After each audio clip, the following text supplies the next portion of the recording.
As you can see, virtually, here I am.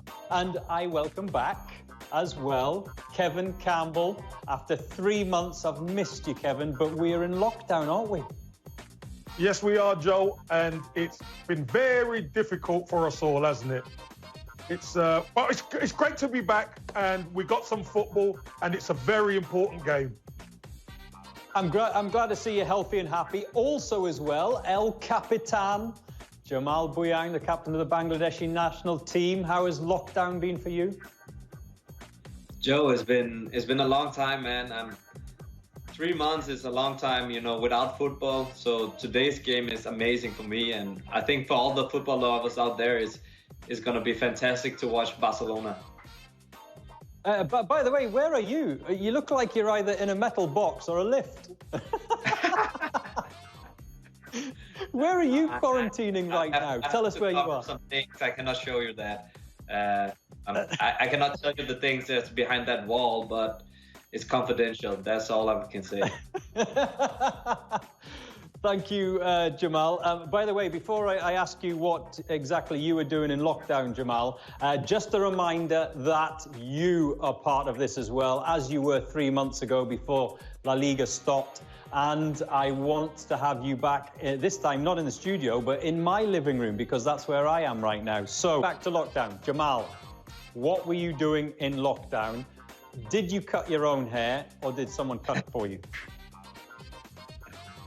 Well, you know, I have a maid who started to cut it, and then I sent the maid home, and then I went to, you know, I went back home to Denmark, and I started to do some challenges for the people in Bangladesh, because everybody's back home, so why not do some challenges for the people? So that's what I've been doing. Yeah. Is that the toilet paper challenge, Jamal? The paper challenge, I think it's from Messi, actually, that one. So I tried to follow Messi with that one. Jamal, have you ever played a game behind closed doors? I have, actually.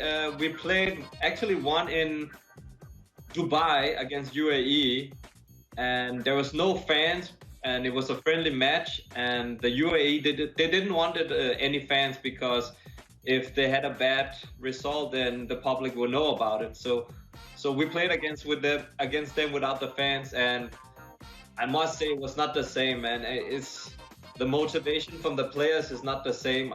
I could see that with my own eyes, and you know, you don't have that feeling of, yeah, I'm in a stadium and the people is behind me. So I think it felt kind of weird.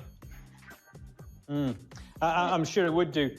Jamal, I don't know if you've been injured in the past or had a serious injury in the past.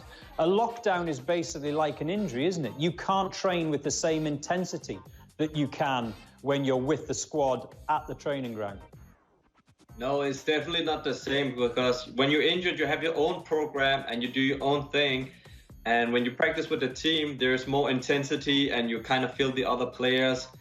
And so your level is not the same when you're doing your own program, and you can get a bit frustrated when you just practice on your own. So I think for some of the players who's been injured and who's coming back now, they might feel a bit frustrated because they don't have the same feeling as the other players. So yeah, it's not the same at all.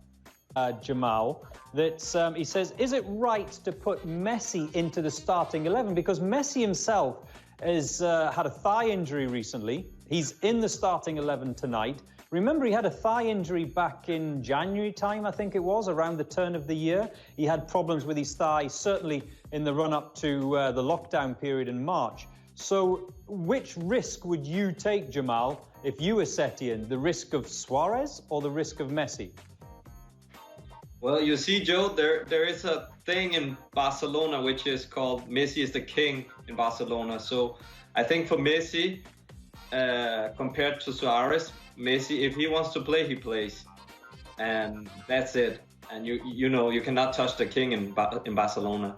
So of course, Setien might tell him that you shouldn't play, but if Messi say I want to play, he's gonna play. Jamal. Okay. I do not know. Just a quick one here, Jamal, which I'll put to you. Pratik is saying, do you think Messi will win the Golden Boot? There's actually a wider question here that Saf has also referred to. It's going to be difficult this year, isn't it, to pick a Ballon d'Or winner or a Golden Boot winner?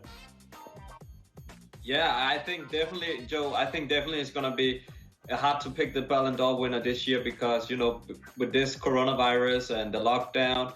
So I think it's all about who's going to perform the last couple of games, who's going to be the top performer. And if Messi performs up to his best like before, then I think he has a great chance to win the Ballon d'Or again. Do you think that because of the lack of in that first 5 minutes? You know what, Joe? Listen, they're fighting for the relegation, and to conceive a goal after 1 minute is, you know, the coach must be very sad and furious inside because